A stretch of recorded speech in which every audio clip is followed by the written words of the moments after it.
GT Holidays, South India's #1 travel brand. You know you are special when you're with GT Holidays. கவலையின்றி சுவாசியுங்கள். உலகின் தலை சிறந்த மருத்துவர்கள் நுரையீரல் புற்றுநோய் சிகிச்சை அளிக்கிறார்கள். தங்கம் புற்றுநோய் சிகிச்சை மையம், நாமக்கல் மற்றும் கான்பூர்.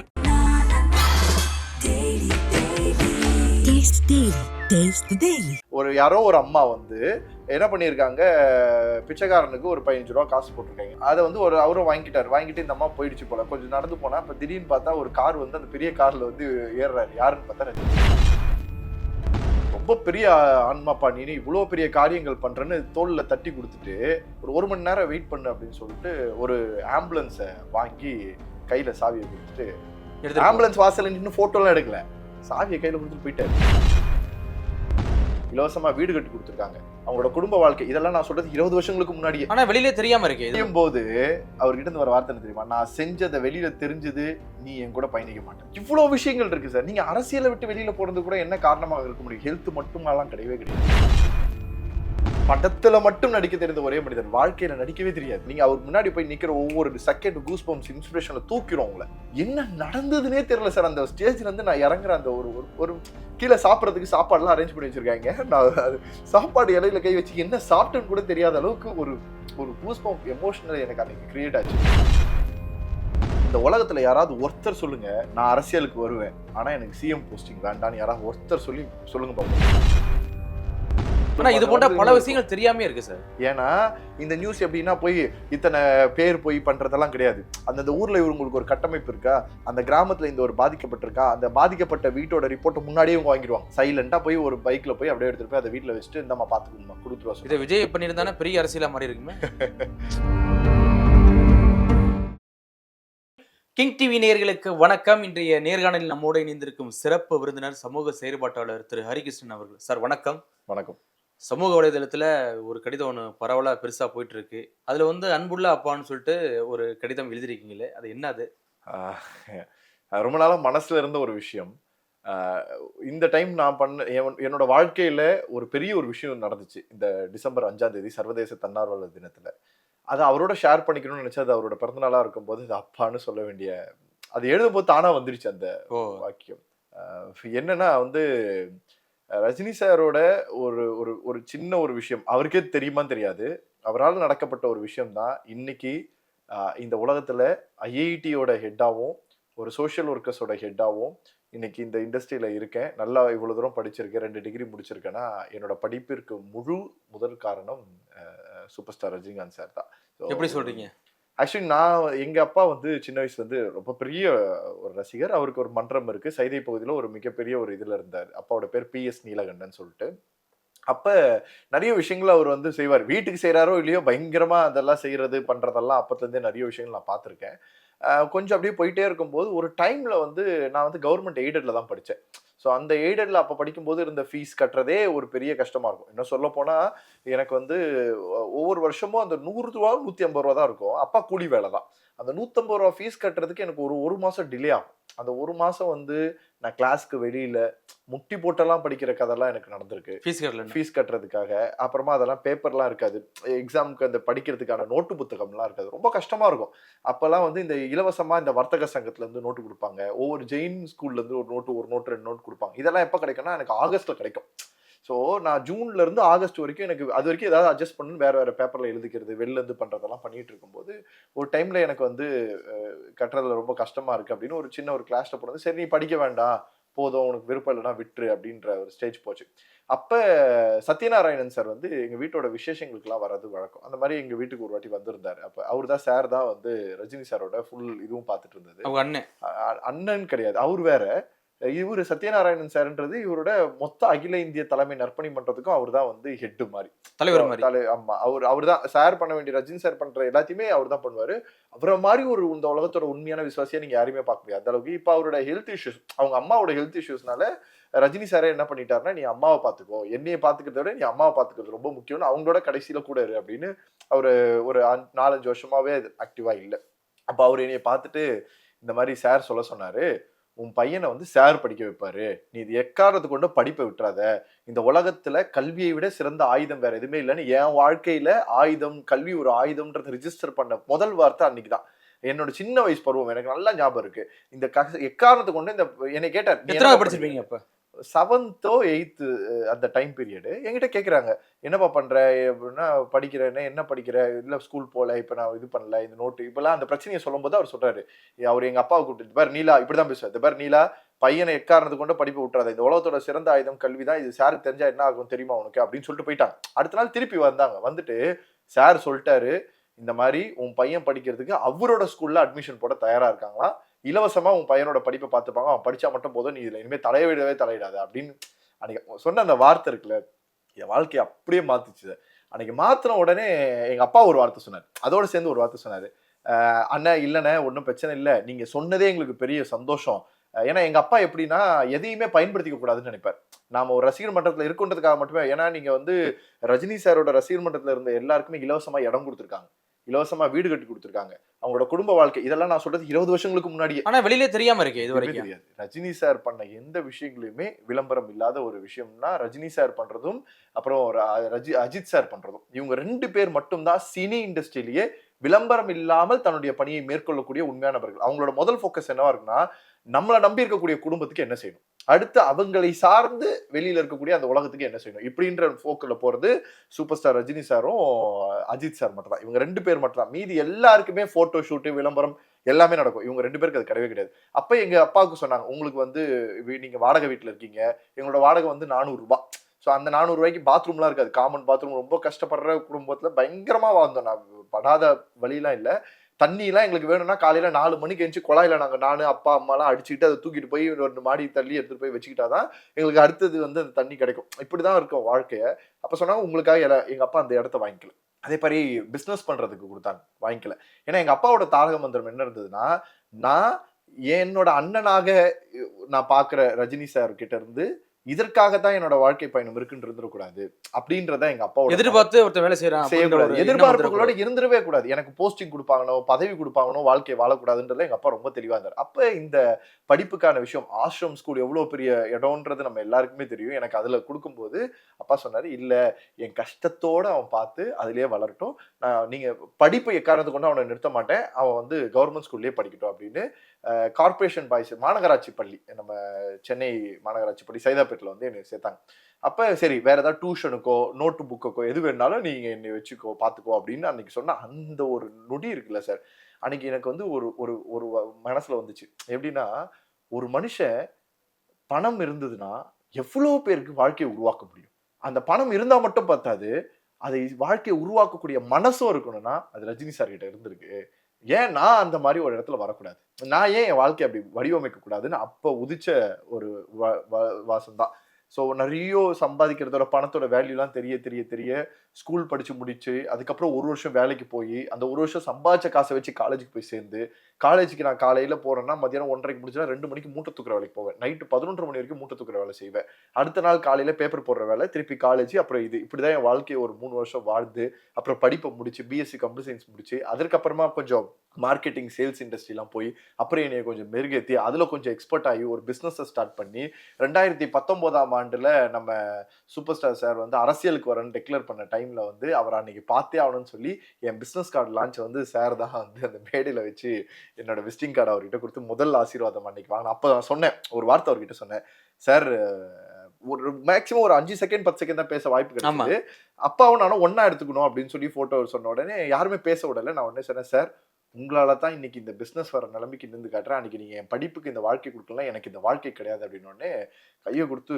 ரொம்ப சூப்பர்ப்பா, ஒரே விஷயத்தான் சொல்லுவேன் கண்ணா, ஒரே ஒரு விஷயம் தான், எக்காரணத்தை கொண்டு அப்பா அம்மாவை விட்டு கொடுத்துறாது, கூட வச்சு நல்லா பாத்துக்கும் அப்படின்னு அந்த ஒரு வார்த்தை சொல்லிட்டு அப்படியே என்னை இப்படி இறக்குறாங்க பாருங்க. என்ன நடந்ததுன்னே தெரியல சார். அந்த ஸ்டேஜ்ல இருந்து நான் இறங்குற அந்த ஒரு கீழே சாப்பிட்றதுக்கு சாப்பாடுலாம் அரேஞ்ச் பண்ணி வச்சிருக்காங்க, நான் சாப்பாடு இலையில கை வச்சு என்ன சாப்பிட்டேன்னு கூட தெரியாத அளவுக்கு ஒரு ஒரு கூஸ்பம்ப் எமோஷனல் எனக்கு அன்னைக்கு கிரியேட் ஆச்சு.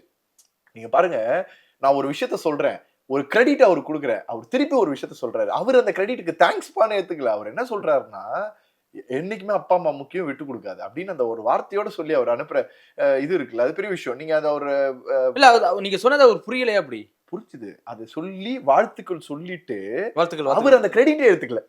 அவரு நீங்க அந்த வீடியோல பாத்தீங்கன்னா தெரியும், கை கொடுத்துட்டு அந்த இது பண்ணிட்டதுக்கு அப்புறம் அந்த பிசினஸ் கார்டு வந்து இப்படி இருக்கும், அவர் வாங்குற மாதிரி இப்படி வச்சிருக்கோம், அது வரைக்கும் தான் போட்டோ வந்துச்சு. அதுக்கப்புறமா அவர் அந்த கிரெடிட்டை ஏத்துக்காம அவர் அந்த ஒரு விஷயத்த சொல்றாருல, உன்னோட ஃபேமிலியை பார்க்கணும், உன் குடும்பம் ரொம்ப முக்கியம் அப்படின்ற ஒரு வார்த்தையை சொல்லும்போது, அதெல்லாம் எல்லா மனுஷனாலையும் சொல்லிடவே முடியாது ஒண்ணு. ரெண்டாவது, இந்த அரசியலுக்காக உள்ள வரும்போது கூட நிறைய பேர் இன்டர்வியூஸ் எல்லாம் பண்ணும்போது, யார் யாரெல்லாம் போஸ்டிங் கொடுக்கறதுக்கு இன்டர்வியூ பண்ணும்போது, அவங்க 3 விஷயத்த மேண்டேட்டரியா வச்சிருந்தாங்க. நீ என்ன பண்ற, உன் குடும்பத்தை நீ எப்படி பாத்துக்கிட்டு இருக்க, உன் அப்பா அம்மாவை கூட வச்சிருக்கியா இல்லையா, இது முதல் குவாலிட்டியா வச்சு குவாலிஃபிகேஷன் அதான், குவாலிஃபிகேஷனே அதான். அதுக்கப்புறமா உன் தெருவில் ஏதாவது பிரச்சனை, நீ எத்தனை வாட்டி கீழே இறங்கி நின்று வேலை பார்த்துருக்க அப்படின்றத அப்பயே அவங்க ஒரு குவாலிஃபிகேஷனா வச்சு ஒரு பெரிய செட்டப்லாம் பண்ணாங்க. அப்பயே எனக்கு வந்து ஒரு பெரிய இன்ஸ்பிரேஷன் இருந்தது. அதே மாதிரி என்னோட பயணங்கள் ஒன்று சார், இன்னைக்கு நீங்க பாருங்க 74 வயசுல இன்னைக்கும் ஒரு விஷயத்த செய்ய முடியுது அப்படின்னா, அதெல்லாம் நீங்க எங்கேயுமே அடிச்சு சொல்லவே முடியாது. எந்த மனுஷனையும் நீங்க யாரோடையும் ஒப்பிடவே முடியாது. நீங்க யார் வேணா எவ்வளவு வேணாலும் பேத்திக்கலாம், எவ்வளவு வேணாலும் சொல்லிக்கலாம், எவ்வளவு வேணா பண்ணிக்கலாம். அவங்கவுங்க சம்பாதிக்கிற பணத்தை விடுங்க, அது வந்து ஆனா அவங்க செய்யற விஷயங்கள் தெரியாது. திருவண்ணாமலையில இருக்கக்கூடிய கிரிவலை பாதைன்னு ஒண்ணு இருக்கு. இன்னைக்கு கிரிவல பாதையில மக்கள் வலம் வரலாம்னு இன்னைக்கு திருவண்ணாமலை இருக்குன்னா, அதற்கு ரஜினி சார் போட்ட அன்னைக்கு முதல் இது அன்னைக்கு போட்ட அந்த லைட் தான். இருட்டா இருக்கக்கூடிய கிரிவல பாதையை வெளிச்சத்தை உருவாக்கி அவர் அந்த கிரிவல பாதையில நடந்து வந்து மத்தவங்களையும் நடக்க வச்சு பார்த்தாரு. இன்னைக்கும் நீங்க பார்க்கலாம், கேளம்பாக்கம் அந்த கெஸ்ட் ஹவுஸ் இருக்கக்கூடிய அந்த இடத்துல நீங்க போய் பாத்தீங்கன்னா, யாரோ ஒரு அம்மா வந்து என்ன பண்ணிருக்காங்க, பிச்சைக்காரனுக்கு ஒரு 15 ரூபா காசு போட்டிருக்காங்க, ஏதோ 10 ரூபாவோ 20 ரூபாவோ காசு கொடுத்துருக்காங்க. அதை வந்து அவரும் வாங்கிட்டு இந்த அம்மா போயிடுச்சு போல. கொஞ்சம் நடந்து போனா இப்ப திடீர்னு பார்த்தா ஒரு கார் வந்து அந்த பெரிய கார்ல வந்து ஏறுறாரு. யாருன்னு பார்த்தா ரஜினி சார். புரியல, ஒரு பிச்சைக்காரருக்கு ஒரு அம்மா காசு போட்டிருக்கு சார். அந்த பிச்சைக்காரரா பார்த்தவர் யாரோ இல்ல, ரஜினி சார். சாதா ஒரு மனுஷன் மாதிரி அவர் அப்படிதான். அவரோட நீங்க நிறைய வாட்டி நீங்க அவர் வெளியில பாக்கலாம், ஆனா அது யாருக்குன்னு நமக்கு தெரியவே தெரியாது. மெமரி மலையில போகும்போது பாருங்க, இந்த வெள்ளை கலர்ல பிஞ்சு போன அந்த இந்த செருப்புலையோ உட்காந்து சைட்ல படுத்துட்டோம் சார். இந்த மாதிரி மனுஷ வாழ்க்கை வேற யாரும் நீங்க அவர் முன்னாடி போய் நிக்கிற ஒவ்வொரு செகண்ட் கூஸ் பம்ப்ஸ் இன்ஸ்பிரேஷன்ல தூக்கிறோம் உங்களை. நீங்க எங்க ஏதோ ஒரு திருப்பதி கோயில்ல தரிசனம் பார்க்கறதுக்கு ஒரு 16 மணி நேரம் நின்று போய் பக்கத்துல நின்னா பாக்குற மாதிரி இருக்கும். ஏன்னா அந்த பாசிட்டிவ் ஆரோன்னு சொல்லுவாங்க அவர்கிட்ட இருக்குது. என்னன்னா நெகட்டிவா நினைக்கக்கூடிய எண்ணங்களே இருக்காது. அவரு எல்லா டைமும் எல்லா வகையிலுமே ஒரு நல்ல விஷயங்களை மட்டும் தான் யோசிப்பார், தப்பான விஷயங்களை யோசிக்கவே மாட்டார். அன்னைக்கு நான் வந்து ஒருவேளை அதுக்குதான் இன்னைய வரைக்கும் ஒரு சூப்பர் ஸ்டாரா இருக்காரான்னு தெரியல. எல்லாத்துக்குமே நீங்க யாரை வேணா போய் பாருங்க. நீங்க நிறைய பேர் சினி ஆக்டர்ஸ்ல இருக்கிறவங்க எல்லாம் அவரை பத்தி நீங்க என்ன நினைக்கிறீங்கன்னா ஒரு மாதிரி சொல்லுவாங்க, ஏதாவது ஒரு வார்த்தையில சொல்லுவாங்க. அவரை போய் சந்திச்சுட்டு வந்ததுக்கு அப்புறம் அவரை பத்தி என்ன நினைக்கிறீங்கன்னா அவரை மாதிரி ஒரு மனுஷன் கிடையாதுன்னு சொல்லுவாங்க. அப்படி வந்து அவர் பேசியிருக்க மாட்டார், பண்ணிருக்க மாட்டார். அவரோட நடவடிக்கைகள், எல்லாருக்கூடயே பேசுற விதம், பழகுற விதம். சார், படத்துல மட்டும் நடிக்க தெரிந்த ஒரே மனிதன் அவர் மட்டும் தான் சார். படத்துல மட்டும் நடிக்க தெரிந்த ஒரே மனிதன், வாழ்க்கையில நடிக்கவே தெரியாது. அவர் அந்த அம்மா அந்த காசை கொடுத்துட்டு போன அந்த அம்மா வந்து திருப்பி கேட்டிருக்கு, சார் மன்னிச்சிருங்கன்னு கேட்டிருக்கு போல. அவர் சொல்றாரா, என் வாழ்க்கையில எவ்வளவோ கிடைச்சிருக்குமா, ஆனா என்னைக்குமே மெமரபிளா இருக்கக்கூடியது இந்த 20 ரூபாவா இருக்கும், எனக்கு சந்தோஷமா இருக்கு, இந்த காசு நானே வச்சுக்கிறேன்னு சொல்லியிருக்காரு. எப்படி கோடியில புரண்டாலும் அந்த இடம் தான் சார். நீ என்ன பண்ணாலும் கடைசியில் நீ எதற்கு வாழ்ந்துகிட்டு இருக்கின்ற சார். ராகவேந்திரா மண்டபத்துல இருக்கக்கூடிய ஒண்ணும் அவரோட அதாவது அவர் குடும்பத்துல ரொம்ப தெளிவா இவ்வளவு சம்பாதிச்சார்ல, சம்பாதிப்பதெல்லாம் தன் குடும்பத்திற்காக, நான் சம்பாதிப்பதெல்லாம் குடும்பத்துக்கு எல்லாத்தையும் கொடுத்தாரு. அவருக்குன்னு ஒண்ணு இருக்கும்ல, அது எல்லாத்தையும் சொசைட்டிக்கு எழுதி வச்சிட்டார், சேரிட்டபிள் ட்ரஸ்ட் எழுதி வச்சிட்டார். அவருக்குன்னு இருக்கக்கூடிய மொத்த பாட்டும் சேரிட்டபிள் ட்ரஸ்ட்ல இருக்கு. முதல்ல கண் தானம் செய்த நடிகர் அவர் தான் சார். இன்னைக்கு ரசிகர்கள்ல பல பேரை உடல் உறுப்பு தானம் செய்யறதுக்கு இன்னைக்கு அரசாங்கம் அதை ப்ரமோஷன் பண்ணிக்கிட்டு இருக்கு. அதை 15-20 வருஷத்துக்கு முன்னாடி பண்ண முதல் மனிதர் அவர் மட்டும்தான். பல பேரோட திருமணங்களை இலவசமாக நடத்தி வைத்த முதல் ரசிகர் மன்றத்தை கிரியேட் பண்ணவர் அவர் மட்டும்தான். நற்பணி மன்றங்களாக மாற்றின முதல் மனுஷனும் ரஜினி சார் மட்டும்தான். நீங்க ஒவ்வொரு பயணிக்கக்கூடியவர்களோட வாழ்க்கை எப்படி இருக்குன்ற மொத்த ரிப்போர்ட் அவர் கையில இருக்கும். என்னோட ரசிகர்களாக இருக்கக்கூடியவங்க அதை ஹேண்டில் பண்றவங்க என்ன பண்றாங்க, நீ ஏதாவது உன் குடும்பத்தை தப்பு பண்ணன, எங்க அப்பா என்ன பண்ணியிருந்தாரு, எங்க பாட்டிக்கு வயசானதுக்கு அப்புறம் எங்க அப்பா எங்க ஃபேமிலிக்குள்ள ஒரு சின்ன சண்டை வந்திருந்தது. அப்ப எங்க பாட்டிய 3 மாசம் அவங்க 3 மாசம் இவங்கன்னு வாழ்ற ஒரு வாழ்க்கை இருந்தது. அப்ப எங்களுக்கு வீடே கிடையாது, ரொம்ப ஒரு மாதிரி இருக்கும். திடீர்னு என்ன பண்ணிட்டாங்க, எங்க குடும்பத்துல அத்தை வீட்டுல இருக்கக்கூடியவங்க எங்க பாட்டி கூட்டு ரோட்ல போட்டு போயிட்டாங்க. ஐயோ, எங்க அப்பா திருப்பி எடுத்துட்டு வீட்டுல கூட்டது. ஆனா எங்க பாட்டி எங்க அம்மா பயங்கர குடும்பம் பண்ணுவாங்க, அது ஒரு பெரிய கதை. இருந்தாலும் ஆனா எங்க பாட்டி எங்க வீட்டு வாசல்ல வந்துட்டாங்க. நாங்க நியூஸ் தெரிஞ்சு வெளியில போறதுக்கு முன்னாடி ரஜினி சார் ஆபீஸ் கால் வருது, என்ன பண்ணிட்டு இருக்க உங்க அம்மாவை அப்படின்னு. அடுத்த வாட்டி வேற யார் வீட்டுக்கும் போக கூடாது, உங்க வீட்டுலதான் இருக்கணும், என்ன வேணும் உனக்கு அப்படின்னு வந்துச்சு. அப்பயே எங்க அப்பா சொன்னார், நான் பாத்துக்கிறேன், எதுவும் செய்யலாம் வேண்டாம் அப்படின்னு. என் ஒவ்வொரு விஷயத்திலுமே அந்த ஒரு எண்ணங்கள், இது போன்ற பல விஷயங்கள் தெரியாம இருக்கு சார். அதான் சொல்றேன், சொன்னா ஐயோ அது ஏற்பட்ட பிரச்சனை, ஒரு ஃபேமிலி பிரச்சனை அதை பத்தி தான் பேசுறாங்க. சரி, இப்ப ரஜினி நான் சார் உங்களுக்கு செஞ்ச செய்றேன். பல காரியங்கள் இப்பதானே வெளில வருது. உங்களுக்கு அவன் சொல்றேன், செய்றேன், என்ன பண்ணுவேன்? செஞ்சேன்னு ஒரு போட்டோ எடுப்பேன், இல்லைன்னா ஒரு வீடியோ எடுப்பேன், அதை பப்ளிசிட்டி பண்ணுவேன். நான் அது செஞ்சேன்ல, இன்னைக்கான ப்ரொமோஷன். செய்யும் போது அவர்கிட்ட இருந்து வர வார்த்தை என்ன தெரியுமா? நான் செஞ்சதை வெளியில தெரிஞ்சது, நீ என் கூட பயணிக்க மாட்டேன். நான் செஞ்சதை வெளியில தெரிஞ்சிடுச்சுன்னா நீ யாரோ நான் யாரோ அப்படின்னா யார் வெளில சொல்லுவா? கண்டிப்பா சொல்ல மாட்டாங்க. எவ்வளவோ பேர் சார், நீங்க திருவண்ணாமலையில மணிமாறன் ஒருத்தர் இண்டிவிஜுவலா 1643 பேரை நல்லடக்கம் பண்ணியிருக்காரு. திருவண்ணாமலையில கிரிவல பாதை எல்லா ஊர்லயும் வயசானவங்களாயி ஒரு மாதிரி ஆனவங்களாம் அங்க திருவண்ணாமலைக்கு போயிடுவாங்க. அப்படி திருவண்ணாமலைக்கு போனவங்களை எல்லாரையுமே ரெஸ்கியூ பண்ணி மருத்துவ வசதி கொடுத்து அவங்க இறந்து போனாலும் நல்லடக்கம் பண்ணிய பண்றவர் தான் வந்து மணிமாறன்றவர். எனக்கெல்லாம் அவர் தான் கொஞ்சம் இன்ஸ்பிரேஷனலா, அவரை வச்சுதான் நல்லா சோஷியல் சர்வீஸ்லேயே வந்தேன். அந்த மனுஷனை இவர் வீட்டுல கூப்பிட்டு மீட் பண்றாரு. வீட்டுல கூப்பிட்டு மீட் பண்ணிட்டு, ரொம்ப பெரிய ஆன்மாப்பா நீ, இவ்வளவு பெரிய காரியங்கள் பண்றேன்னு தோல்ல தட்டி கொடுத்துட்டு, உனக்கு வந்து இவங்களெல்லாம் கூட்டு போறதுக்கு என்ன பண்ற அப்படின்னா, இந்த மாதிரி ஆட்டோ வச்சு கூட்டு போச்சார், ஒரு 500 ரூபாய் 1000 ரூபாய் சொல்லுவாங்க அப்படின்னா, ஒரு மணி நேரம் வெயிட் பண்ணு அப்படின்னு சொல்லிட்டு ஒரு ஆம்புலன்ஸை வாங்கி கையில சாவியை கொடுத்துட்டு, ஆம்புலன்ஸ் வாசல் நின்று போட்டோ எல்லாம் எடுக்கல, சாவியை கையில கொடுத்துட்டு போயிட்டாரு. அந்த மனுஷன் சொல்லிதான் அவர் கொடுத்த ஆம்புலன்ஸ் இந்த உலகத்துக்கு தெரியும். ஓ, வெளியில தெரியாது, வேற வெளியில சொல்லல. இவ்வளவு விஷயங்கள் இருக்கு சார். நீங்க அரசியலை விட்டு வெளியில போறது கூட என்ன காரணமாக இருக்க முடியும்? ஹெல்த் மட்டுமெல்லாம் கிடையவே கிடையாது. நம்மளை யாரும் பயன்படுத்திடக்கூடாது. கண்டிப்பா நம்மளால யாரும் தவறாக பயன்படுத்தி நின்றக்கூடாதுன்றது சார். இன்னைக்கு நீங்க இப்ப விஜய் சாரோட அரசியல் வந்ததுக்கு அப்புறமா நீங்க பார்க்கக்கூடிய மீம்ஸ்ல இருந்து டெம்ப்ளேட்ல இருந்து இந்த ஆட்சி பயந்து போயிருக்கு, இப்படி நடக்குதுன்னு நீங்க பாக்குற எல்லா காணொலியும் அப்படியே ஒரு 5 வருஷத்துக்கு முன்னாடியோ 10 வருஷத்துக்கு முன்னாடியோ ரஜினி சாருக்கு போட்டது. அது அப்படியே காப்பி பேஸ்ட் ஆயிருக்கு, அவ்வளவுதான்.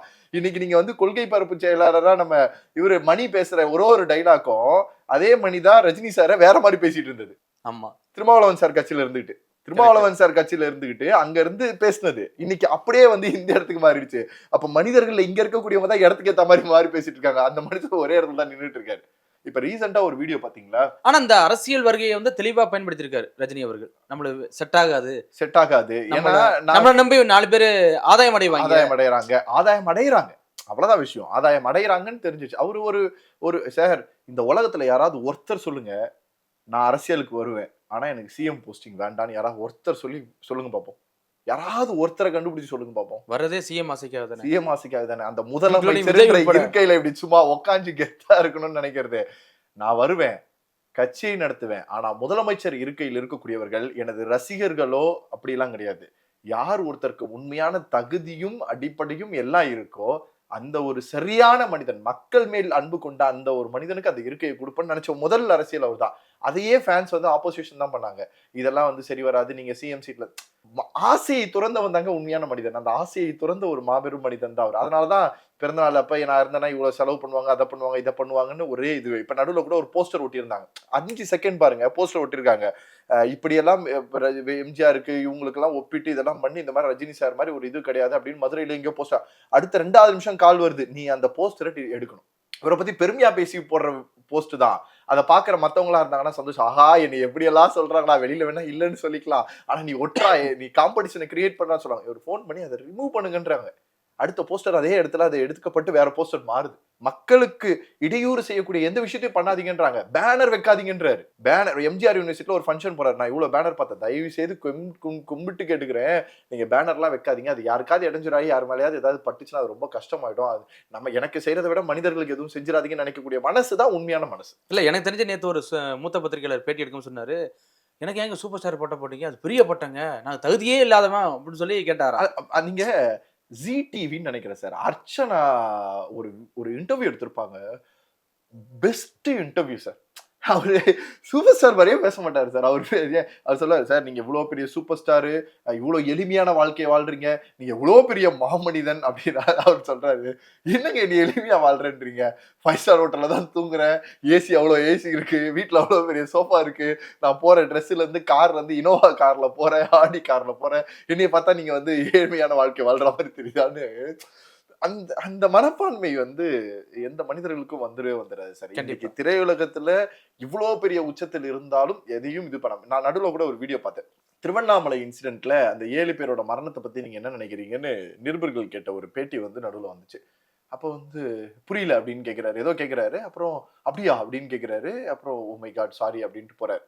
நீங்க ஒரு விஷயத்த நல்லா தெரிஞ்சுக்கோங்க, ஒரு விஷயம் தெரியலன்னு சொல்லக்கூடிய தைரியமே அவர் ஒருத்தருக்கு மட்டும் தான் இருக்கு. இதே வேற யார்கிட்டயாவது போய் கேட்டு பாருங்க, 7 பேர் இறந்துட்டாங்க. என்ன டாபிக்னே தெரியாது, எப்படி இறந்தாங்கன்னே தெரியாது, என்ன நடந்துச்சுன்னே தெரியாது, சரிவு நடந்துச்சா, மழை வெள்ளத்தினால அடிச்சுட்டு போயிட்டாங்களா, என்ன நடந்ததுன்னு எதுவுமே தெரியாது. ஆனா அதுக்கு ஒரு பெரிய கதையே கட்டி கிளப்பி விட்டு போறதுக்கு இன்னைக்கு நிறைய அரசியல் மேடைகளும் அரசியல்வாதிகளும் இருக்காங்க.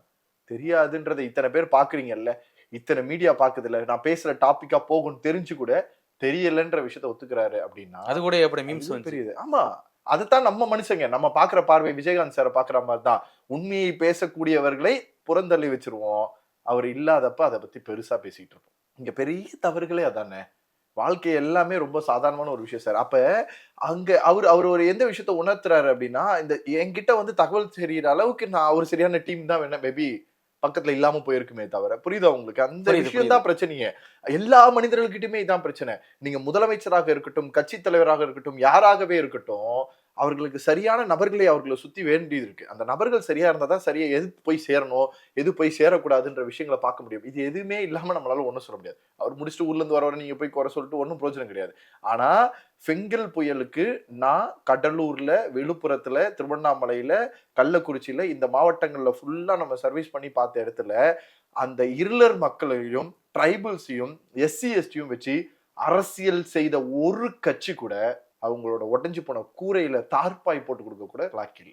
ஆனா இவரோடது அரிசி பை மூட்டை பேக் ஒவ்வொரு வீட்லயும் இருக்கு. பெங்கல் புயல். ஆமா, இந்த பெங்கல் புயல், இந்த பெங்கல் புயல்ல எத்தனை டிவில பாத்திருப்பீங்க? வல்ல நியூஸே வரலையே, ரஜினி கொடுத்ததா தெரியலையே. அதான் விஷயம்.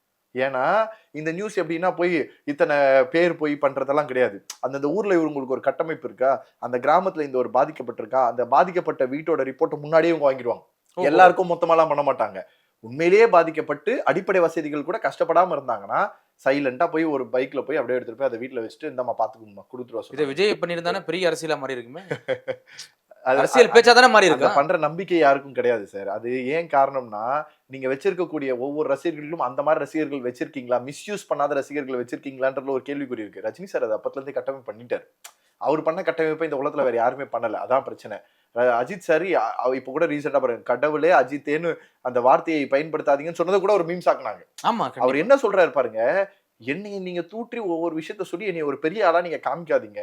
உங்களுக்குன்னு ஒரு வாழ்க்கை இருக்கு, உங்களுக்குன்னு நீங்க பாத்துக்க வேண்டியது இருக்கு. நீங்க பொருளாதாரத்துல, வாழ்க்கையில எல்லாத்துலயும் சிறந்து வரணும், அதுதான் எனக்கு வேணும், வாழ விடுங்கள் அப்படின்னு சொல்லி 2 வார்த்தையை சேர்த்து வச்சு அவர் அந்த விஷயத்த சொல்றாருன்னா அவர் ஏன் சொல்றாருன்னு பாக்கணும். ரோஹிணி தியேட்டர்ல ஒரு இடத்துல படம் செலிப்ரேஷன் சொல்லி ஒருத்தர் மேல ஏறி வந்து அவங்க கீழே வந்து இறந்து போனதை நம்ம பார்த்தோம். ஆமா, அது கூட அஜித் ஒண்ணும் பண்ணல அப்படின்னு வந்துச்சு. ஏன் அதை எதிர்பார்க்குறீங்க? அதை எதிர்பார்க்கறது தான் மேலே ஏறினீங்களா? அவர் அஜித் பண்ணாருன்னு நான் ஒண்ணு சொல்லட்டுமா? ஒரு வேளை அந்த பையனுக்கு பண்ணியிருந்தாருன்னு என்ன திரும்ப நடந்திருக்கும்? எவனுக்குலாம் பணம் தேவைப்படுதோ அவங்களாம் லாரி மேல ஏறி இருந்து கீழே குச்சிரும். இல்ல, அது ஒரு ஊக்குவிக்கிற மாதிரி தானே. ஆமா, அஜித்தே பண்ணியிருந்தா கூட அஜித் உதவி பட்டார். கள்ளக்குறிச்சியில கள்ளச்சாராயம் சாப்பிட்டு இறந்தவர்களுக்கு பணம் அப்படின்னா நாளைக்கு கள்ளச்சாராயம் சாப்பிடணும் தானே தோணும். ஆமா, அதுவே நீ பால் டாயில் குடிச்சு சாவாதடா, நீ சாராயம் தானே குடி 10 லட்சம் கிடைக்கும் வந்துச்சு. இதான் விஷயம். உலகத்தோட சொசைட்டியை தெரிஞ்சுக்காம இருந்தீங்கன்னா கடைசி வரைக்கும் ஒண்ணும் பண்ண முடியாது. கண்டிப்பா அதை நீங்க புரிஞ்சுக்க வேண்டியது இருக்கு. ஒவ்வொருத்தருக்கும் ஒரு ஸ்டைல் ஆஃப் ஆக்ஷன் இருக்கும், ஒவ்வொருத்தர் ஒரு விஷயத்த இருக்கும். அதுல ஒவ்வொருத்தர் சிறந்தவர்களாக இருக்காங்க. விஜய் சாரும் அதே மாதிரிதான் அந்த விஷயத்த பண்ணிட்டு இருக்காரு. அவருக்கு தெரிஞ்ச நட்பு வட்டாரங்கள்ல அவருக்கு இருக்கக்கூடிய நம்பிக்கைகள் மூலமா அவர் என்ன செய்யணுமோ செய்ய நினைச்சாரு. அவர் எல்லாருக்கும் போய் செய்யல. அவர் இருக்கக்கூடிய பனையூரை சுத்தி இருக்கக்கூடிய ஊர்ல பாதிக்கப்பட்ட அந்த கிராமங்கள்ல இருக்கக்கூடிய மனிதர்களை வர வச்சு அவங்களுக்கு தேவையான உதவிகளை செஞ்சு முடிச்சுட்டு போயிட்டாரு. இவ்வளவுதான் விஷயம். அவங்களோட உட்காந்து 10 நிமிஷம் பேசியிருக்காரு சார். சார், உதவிகளை விட சிறந்த ஒரு செயல் ஒரு மனிதரோட நின்று பேசுறது சார். அது இந்த உலகம் கொடுக்கறதே கிடையாது, அந்த நேரம் கொடுக்கறதே இல்லை. அதை அவர் செஞ்சுட்டாரு. ஏதோ ஒரு வகையில ஒரு விதத்தை செய்யறாருன்னு நீங்க நினைச்சிட்டு போங்களா. அதை விட்டுட்டு நீங்க களத்துல வரல. களத்துல வந்து ஒரு தெருவை பார்த்துட்டு போனா முடிஞ்சிருமா யாரா இருந்தாலும்? ஒவ்வொரு தெருவும் பாதிக்கப்பட்டிருக்கு சார். நான் 4 வீட்டுக்கு தார்பாய் போட்டு வீட்டை சரி பண்ணி கொடுக்கறதுக்கு எனக்கு எடுத்துக்கிட்ட நேரம் 5 மணி 30 நிமிஷம். என்கிட்ட வீடியோட இருக்கு. 5 மணி நேரம் 30 நிமிஷம் 4 வீட்டுக்கு எனக்கு டைம் எடுத்துச்சு. தார்பாய் போட்டு அந்த வீட்டை ரெடி பண்ணி, ஏன்னா அந்த வீடு உழுற நிலைமையில இருக்கு, உழாம நான் பண்ணணும். அப்ப இப்படி இருக்கக்கூடிய ஒரு விஷயங்கள் இருக்கக்கூடிய வாழ்க்கையில சும்மா ஏதோ ஒரு இடத்துல இது நடந்துச்சுன்னு சொல்லிட்டு போனா அதெல்லாம் சரியா எடுத்துக்க முடியாது நம்மளால. கண்டிப்பா. அப்ப இந்த மாதிரி நல்ல மனிதர்களை நம்ம எப்பவுமே இது பண்ணிப்போம். தவறுகள் எல்லார்கிட்டயுமே இருக்கும், அதை சரி பண்ண பார்ப்போம், வாழ்க்கையில முன்னாடி வருவோம். ஏன்னா எனக்கெல்லாம் நான் அதனாலதான் சார் நான் அதை அப்பான்னு சொல்லியிருந்தேன். ஏன் அப்படின்னா, நான் வந்து சேவை செம்மல் விருதுன்னு ஒண்ணு பண்ணேன் சார். இது வந்து ரொம்ப முக்கியமான என்னோட வாழ்க்கையில முக்கியமான ஒரு விஷயம். ஏன்னா இந்த காலத்துல நல்ல மனிதர்கள் அங்கீகரிக்கப்படுறது இல்லை. கண்டிப்பா மேடை மேடை ஏற்றப்படுறதே கிடையாது. நீங்க மேடை ஏற்றப்படுறா நீங்க 500 ரூபாய் கொடுத்தா சர்டிபிகேட், 2000 ரூபாய் கொடுத்தா மெடல் பிளஸ் ஷீல்டு, 5000 ரூபாய் கொடுத்தா வித் சாப்பாடு. இதுக்காகவே வாங்கி 50,000 கொடுத்தா டாக்டரேட்டே வாங்கிக்கலாம். இன்னைக்கு வந்து பக்கத்துல டாக்டரேட் அப்படின்ற பேர் வந்து இது எல்லாம் காசு வாங்கி வந்து தான் இருக்கு. வேற யாருக்குமே வந்து உண்மையா கிடைக்கல. அப்ப உண்மையான சமூக சேவைகள் அடையாளமே இல்லாம பண்ணிட்டு இருக்கக்கூடியவங்க எல்லாம் அங்கீகரிக்கப்படுறது இல்லை. ஏன்னா அவங்க கிட்ட அந்த 100 ரூபாய் இருந்தா 5 பேருக்கு சாப்பாடு வாங்கி கொடுக்கணும்னு நினைக்கிறான். சோ என்னோட பெரிய கனவு என்னன்னா, நான் இந்த தமிழ்நாடு தன்னார்வலர்கள் ஒரு விஷயத்து மூலியமா 10,000 தன்னார்வலோட பயணிக்கிறேன்னா ஏன் சரியான தன்னார்வலர்களை அங்கீகரிக்கிறதுக்கு ஒரு மேடையை உருவாக்க கூடாதுன்னு நினைச்சேன். அந்த மேடையை உருவாக்குறதுக்காக சேவை சேம்பல் வருதுன்னு ஒன்று உருவாக்குனேன். சும்மா பேருக்கு நாமினேஷன் வர்றதுலாம் கிடையாது. ஒரு வருஷம் ஃபுல்லா ஒவ்வொரு மனிதர்களும் மானிட்டர் பண்ணணும். அந்த ஒரு வருஷம் ஃபுல்லா மானிட்டரிங் பண்ணி அவங்க சரியான நபர்களாக, சரியான மனிதர்களாக, பணம் ஆசை இல்லாதவர்களாக, ஈகோ இல்லாதவர்களாக, இந்த வாழ்க்கையை சொசைட்டிக்காக அர்ப்பணித்தவர்களாக யார் வாழ்றாங்களோ அவர்களை மட்டும் ஃபில்டர் பண்ணி எடுத்து அவங்கள ஒரு வருஷமா கண்காணிச்சு அவர்களுக்கு அந்த விருதினை கொடுத்து மாவட்டத்துக்கு ஒருத்தர் 38 மாவட்டத்தில் இருக்கணும், 1 ரூபாய் கூட காசு வாங்காம என்னோட சொந்த காசுல அவர்களை மேடை ஏற்றி அலங்கரிக்கணும். அதுவும் இந்திய ஆட்சி பணி அதிகாரிகள் முன்னிலை, இந்திய வருவாய் அதிகாரிகள் முன்னிலையில தான் நான் பண்ணணும்ன்ற ரொம்ப தெளிவா இருந்த அந்த மேடையில எனக்கு ரஜினி சார் வந்தா ரொம்ப சந்தோஷம் தான். ஆனா என்ன அந்த மேடையெல்லாம் அவருக்கான மேடையா இருக்குமான்னு எனக்கு தெரியாது. அவர் அதெல்லாம் வரக்கூடிய அளவுக்கு அவரோட ஃபிகர் வந்து வேற. நான் ரொம்ப அவர் வந்தா அவருடைய மேடையா மாறிடும். அது அவர்களுக்கான மேடையா இருக்காது. நான் அதனாலதான் எந்த ஒரு மினிஸ்ட்ரிஸ் கூட கூப்பிடல. நான் ஏன்னா இவர்களுக்கான மேடையா இருக்கணும். ஆட்சி பணி அதிகாரிகள் கிட்ட பேசும்போது எனக்கு வந்தவர் கந்தசாமி ஐஏஎஸ் சார் தான். திருவண்ணாமலையில முன்னாடி கலெக்டரா இருந்து இன்னைக்கு தாட்கோ எம்பியா இருக்கவர். நான் சொன்னேன், சார் இந்த மேடை அவர்களுக்கான மேடை, இந்த மேடையை அவர்களை அலங்கரிக்கணும். அந்த 2 மணி நேரம் அவர்களை பத்தி போட போற டாக்குமெண்ட் ஒவ்வொருத்தரை பத்தி நான் டாக்குமெண்டா போட்டேன். அவங்க பண்ண ஒவ்வொரு சேவையும் 3 நிமிஷத்துக்கு ஒரு விஜய் டிவிலையும் ஒரு விகடன்லயும் ஒரு மேடை கொடுக்கக்கூடிய ஒரு மேடையை உருவாக்கி எங்க இந்தியாவின் தலை சிறந்த கல்வி நிறுவனமான IIT மெட்ராஸ்ல வச்சு அவங்களை மேடை ஏற்றி அழகு பார்க்கிட்டேன். இந்த சந்தோஷம் எனக்கு முடிஞ்ச அந்த ப்ரோக்ராம் நல்லபடியா முடிஞ்ச உடனே அந்த சந்தோஷத்தை நான் யார்கிட்ட சொல்லணும்னு நினைக்கிறேன்ல, அப்படி சொல்லணும்னு நினைச்சவர் தான் நான் அப்பாவா பார்த்த ரஜினிகாந்த் அவர்கள். அப்பா. அதனால அந்த லெட்டர்ல எழுதி, சார் இந்த மாதிரி உங்களால தான் இந்த IIT நடந்த நிகழ்வையும் எழுதிருக்கீங்களா? ஆமா, இந்த மாதிரி சார் அன்புள்ள அப்பா அவருக்கு உங்களுடைய பிறந்த நாளுக்காக ஒரு வாழ்த்துக்கள். இந்த நிகழ்ச்சியை நீங்க பார்த்து என்ன பண்ணுவீங்க தெரியும், இந்த விஷயம் உங்களுக்கு போய் சேரணும்னு நினைக்கிறேன். ஏன்னா இப்படிதான் உங்களால தான் நான் இந்த அளவுக்கு வளர்ந்து இன்னைக்கு IIT-யோட ஹெட் வரைக்கும் வந்து இன்னைக்கு வாழ்க்கையை வாழ்ந்துட்டு இருக்கேன். இதை தாண்டி நான் மக்களுக்காக செய்யணும்னு நினைச்ச பணி இது. அந்த பணியில இன்னைக்கு 38 பேர் அடையாளம் காமிச்சிருக்கேன். இந்த விஷயத்த உங்களோட ஷேர் பண்ணுன்றதுக்காக இந்த லெட்டர் எழுதுற லெட்டர் தான் இன்னைக்கு ட்ரெண்டிங் ஆச்சு. ரொம்ப மகிழ்ச்சியும் கூட நீங்க கூப்பிட்டு பேசணும். ரொம்ப நல்ல தருணம். மனசுல இருந்ததெல்லாம் சொல்ல வச்சிட்டீங்க. கண்டிப்பா ஒரு சூப்பர் ஸ்டாரை பத்தி தெரியாத சில விஷயங்கள், பல விஷயங்கள் சொல்ல போனா ரொம்ப பூரிப்பா இருந்துச்சு. மிக்க நன்றி. தொடர்ச்சியா சந்திப்போம். நன்றி sir. GT Holidays, South India's #1 travel brand. You know you are special when you're with GT Holidays. கவலையின்றி சுவாசியுங்கள். உலகின் தலை சிறந்த மருத்துவர்கள் நுரையீரல் புற்றுநோய் சிகிச்சை அளிக்கிறார்கள். தங்கம் புற்றுநோய் சிகிச்சை மையம், நாமக்கல் மற்றும் கான்பூர். Taste the daily.